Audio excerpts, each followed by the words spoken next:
RRB clerk examination conclude हुआ है। 13 अगस्त का ये फाइनल शिफ्ट है और एक कैंडिडेट जुड़ चुके हैं हमारे साथ। ये बताएंगे पेपर का लेवल कैसा था, क्या डिफिकल्टी लेवल थी और पैटर्न। नहीं, क्वेश्चंस बहुत अच्छे थे। सिंप्लीफिकेशन से ज़्यादा थे, स्क्वायर रूट वगैरह भी थे। क्वेश्चंस इजी में थे, इजी टू मीडियम था। ओके, तो डिटेल में बात कर लेते हैं। अब पजल्स में किस टाइप के पजल्स आए थे, पैटर्न बताएंगे पजल्स का। हाँ, पजल सर्कल्स में था, डायरेक्शन स्पेस में था। ओके, और डीआई जो डेटा, हाँ, DI एक ही दिया था। पाई चार्ट क्या था आपकी, पाई चार्ट था। पाई चार्ट था। और सिंप्लीफिकेशन अप्रोक्सीमेशन कितने आए थे? सिंपली हुआ था, 5 क्वेश्चंस था। क्वेश्चन तो क्वाड्रेटिक के क्वेश्चन आया था क्या? नहीं, इक्वेशंस नहीं थे। रॉन्ग नंबर सीरीज आई थी। हाँ, रॉन्ग नंबर नहीं है क्या, मिसिंग नंबर सीरीज थे। 5 थे। मिसिंग एक ही था इसमें फिलहाल। और लॉजिकल रीजनिंग में अल्फा न्यूमेरिक आई थी क्या? नहीं, लॉजिकल रीजनिंग एक्चुअली मतलब नहीं थी। अल्फा न्यूमेरिक नहीं आया था। नहीं, ओके, तो आप कंक्लूड किया आउट ऑफ 80 कितना अटेम्प्ट किया आपने? मैंने 60 किया। 60। तो आपके अकॉर्डिंग पेपर के लेवल इजी, मॉडरेट और हार्ड? Easy to medium. क्या लेवल डिफिकल्ट लेवल बताइए। Reasoning is easy. Reasoning easy थी। मैथ्स में एक डीआई थोड़ा कैलकुलेटिव था। ओके, और overall moderate, maths moderate maths moderate था। और रीजनिंग इजी। ओके, तो आपने कितना टाइम करा आउट ऑफ 80? मेरा 64 है। 64। तो क्या कहेंगे आप, किससे ज़्यादा क्वेश्चन पूछा गया? डीआई में पाई चार्ट था, टेबुलर था? टेबुलर था, सारा टेबुलर था, सारा टेबुलर था। किस टाइप का पूछा गया था? पजल इजी था, नॉर्मल 7% ये 7%। फ्लोर और ये फ्लैट बेस थी क्या? नहीं, वो सारा फ्लोर नहीं था, 7% सर्कल था। सर्कुलर अरेंजमेंट था। हाँ, 7% स्ट्रेट था ओके, और एक बॉक्स पजल था। बॉक्स पजल था, इसी तरह क्वेश्चन। हाँ, बस तो easy था नॉर्मल आपके ईजी था, रीजनिंग ईजी था। मैथ्स थोड़ा सा लिटिल बिट टफ।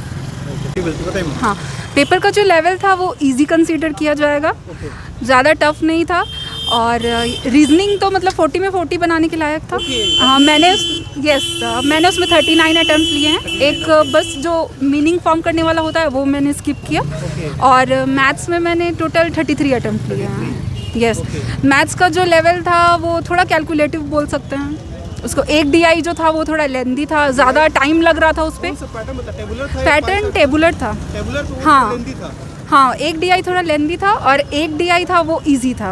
और 5 था मिसिंग नंबर सीरीज और सिंप्लीफिकेशन 15 क्वेश्चन सिंप्लीफिकेशन। यस, और नहीं, और 2 डीआई थे। 2 डीआई। हाँ, और रीजनिंग में पजल था।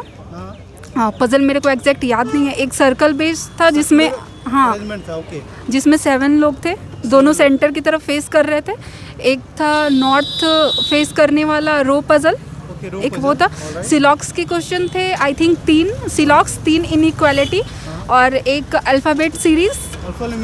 यस, और एक नंबर और सिंबल मिक्स वाला सीरीज था। Yes, alpha numeric.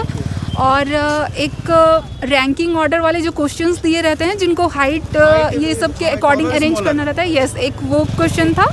और आई थिंक हाँ, ब्लड रिलेशन के 3 क्वेश्चंस थे। यस, ब्लड रिलेशन के 3 क्वेश्चन थे और 2-3 मिसलेनियस क्वेश्चन थे। और मैथ्स में boat and stream I think मेरे को देखने को एक मिक्सचर एंड एलिगेशन का क्वेश्चन था, प्रॉफिट एंड लॉस वो। और मेंसुरेशन के क्वेश्चन थे। हाँ, एक क्वेश्चन दिया हुआ था मेंसुरेशन का। और एवरेज का क्वेश्चन था। प्रॉफिट लॉस रेशियो प्रोपोर्शन सही थी क्या? हाँ, और एवरेज का क्वेश्चन था। हाँ, मतलब ओवरऑल लेवल 70 से लेकर 75 तक इजीली अटेम्प्ट किया जा सकता था। यस, तो इजी था इसका मतलब। हाँ। Yeah, it was fine. I think not quite moderate. It was easy. I think. Okay. Yeah. Easy था। Yeah. Can you elaborate more, मतलब डिस्क्राइब करेंगे ज़्यादा? Means sectional wise, if you want to know, reasoning was also easy. Quant was also easy. I think some question from missing number series and also in reasoning section. Blood relations, puzzles, plus puzzle was quite moderate, I think. Moderate था। Yeah. Okay, तो आप conclude कीजिए आपके according paper के level कैसा रहे fourth shift of 13 August? Easy, moderate और hard? Easy. Reasoning के बारे में बताएं सर डिटेल में। Reasoning low level, easy level का था। इजी लेवल था। अटेम्प्ट हो सकता है 20 मिनट्स में 40% अटेम्प्ट हो सकता है। दैट मीन्स इजी था। इजी था। पैटर्न याद है आपको पजल्स में या फिर अल्फा न्यूमेरिक या नंबर से? एक सर्कल में आया था, सर्कुलर इनसाइड सभी बैठे हुए थे। ओके, एक सीरीज आया था ये स्ट्रेट लाइन में बैठे हुए थे, south north direction north north में बैठे ऊपर देख रहे थे और एक अल्फा न्यूमेरिक सीरीज जो होता है उससे 5-6 क्वेश्चन थे क्वेश्चन। ऑलराइट। और फिर और पजल से थे तीन Floor पजल based हो गया। था या- फ्लोर बेस्ड नहीं था, फ्लोर नहीं था, मंथ बेस्ड, डेट बेस्ड क्या था? एक ये वीक बेस्ड था। Week based. एक वीक, एक सर्कल, एक स्ट्रेट लाइन, सबके 5-5 हो गए। ऑलराइट। और अल्फा न्यूमेरिक सीरीज 5-6 थे। 5-6। और मैथ्स में बताइए, क्वांट में। मैथ्स में सिंप्लीफिकेशन लगभग 10 या 10-12 होंगे। 10 से 12 सिंप्लीफिकेशन आया था, अप्रोक्सीमेशन का नहीं आया था, नहीं, अप्रोक्सीमेशन ओनली नहीं। सिंप्लीफिकेशन। और अर्थमेटिक थे 10-12 और 2 DI। डीआई के पार्ट में बताइए कैसा, मतलब DI सिंपल था, इजी।